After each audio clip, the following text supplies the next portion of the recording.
Kirby Smart confirmed this afternoon what a lot of folks were wondering about, which is that James Cook will not play in the Peach Bowl. He lost his father unexpectedly here in the last couple of hours, and he's on a flight back to South Florida, or I'm assuming South Florida, to be with his father, to be with his family for his father's funeral and passing. Dalvin Cook, who plays for the Vikings, will not play this weekend either. I think this is a decision that those guys need to make, but I think it fully makes sense for guys who are going through something like this to take time off and focus on what is important to them at the time, which seems to be their family.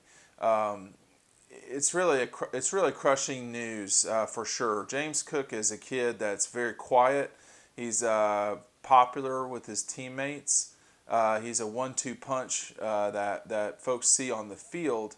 But I'm going to tell you a little bit about the James that I met when I went to go see him in South Florida in early 2000 or late, I can't remember, the fall of 2017. Dean Legge from Dog Post, Making You a Smarter Georgia Fan. And, James Cook, again, is not a very loud person. He certainly was not loud, very talkative with me that day. Where he grew up is not like a lot of Atlanta or Georgia. South Florida is its own thing. And what James wanted to do was his own thing. And I remember very clearly the time that I spent in South Florida talking with his coaches, briefly talking with him, that just because Dalvin went to Florida State didn't mean that James would. And the prevailing thought at the time was that James would probably go to Georgia. Now, this was before he had committed to the Dogs. He was really important for that program down there in South Florida. I mean, it was Miami. I mean, it's not South Florida. He grew up in Miami, and if you know anything about Miami and the type of football that's played down there, guys like James are special partly because of where they come from, quite frankly.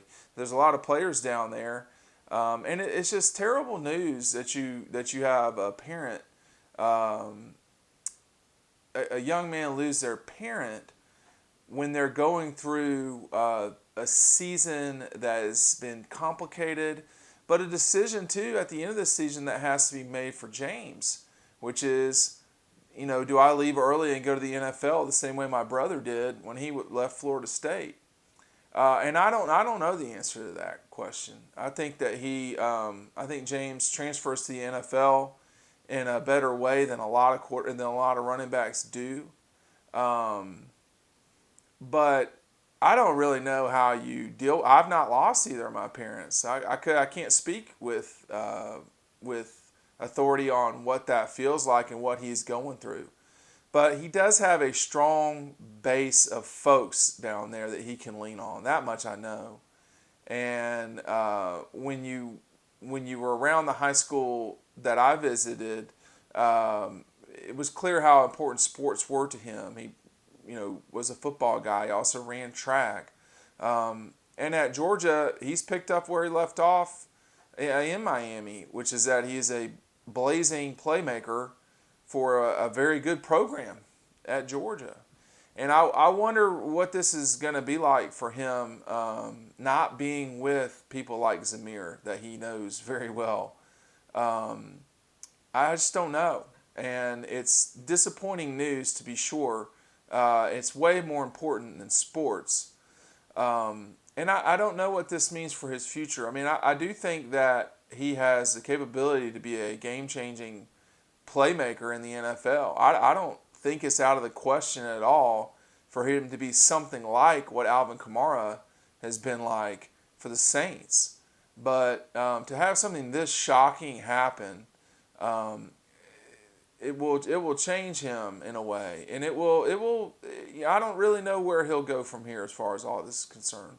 And the most important thing for James right now is to make sure that he's comfortable and that he's able to do what he needs to do to get through this difficult time. I mean, to lose a parent is one thing. To lose a parent in the holidays, I think, is going to make things even more difficult for him as time goes on. But I'm pulling for James like I always have since I met him down there in Miami, and just a quiet guy.